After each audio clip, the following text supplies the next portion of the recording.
Again, that's a legal injection site right at that corner where they give out crack pipes and needles legally, and they let people shoot up drugs legally inside of their institution.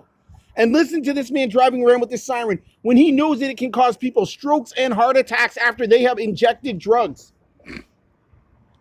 Listen to this man. I'm telling you, there he is again. Look, strokes and heart attacks after people have injected drugs, and he's making all this noise.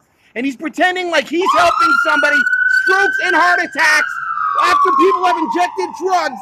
And they're giving drugs at that corner, and this man is using a siren on them, and it can kill these people, and he's still using his siren, and nobody's stopping this man.